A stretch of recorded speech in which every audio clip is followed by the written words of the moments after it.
Why did the most popular girl in school destroy her own life?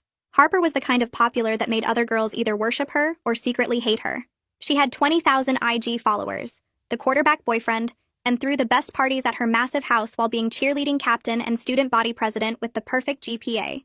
But then something changed right after winter break and nobody could figure out what the hell was happening. Harper showed up to school that Monday looking like she hadn't slept in days with her hair in a messy bun and wearing sweatpants. She walked past her boyfriend without acknowledging him, and when her best friend tried to talk to her, Harper just stared through her like she was invisible. During lunch, instead of sitting at her usual table, Harper sat alone in the corner deleting every single photo from her Instagram. The next day, Harper posted this bizarre video where she was crying and laughing at the same time saying, "You guys have no idea what you're looking at when you look at me, and if you knew you'd run so fast." She deleted it within minutes, but screenshots were already everywhere. She started showing up late to cheer practice, moving like a zombie until the coach finally benched her. I saw her boyfriend tried to talk to her after school, and she looked him dead in the eyes and said she couldn't stand the sight of him anymore, which was insane because they'd been together for 2 years. But that was just the beginning of Harper completely unraveling in front of everyone. She started taking pictures of every adult man in school with her phone like she was building some kind of database, and when teachers asked her to stop, she would say she was documenting reality for the first time. She removed every photo from her locker, including family ones, and replaced them with missing persons posters she'd printed from the internet.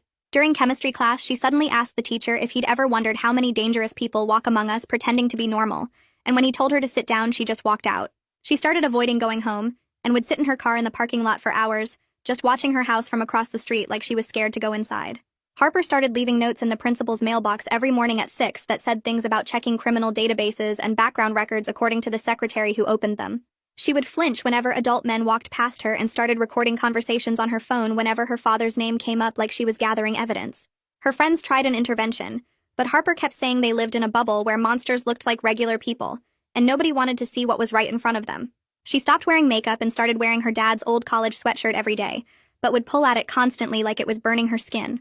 During assembly, she started searching things on her phone about how long DNA evidence lasted, and whether fingernails could prove anything after 5 years, which her friend saw over her shoulder.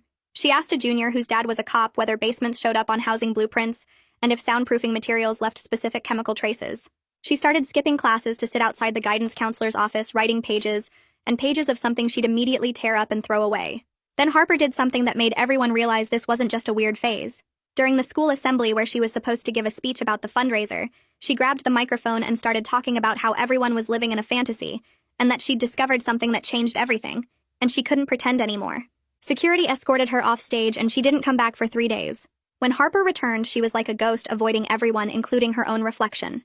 She spent every free period in the library researching criminal psychology and basement construction permits for our neighborhood. Her mom started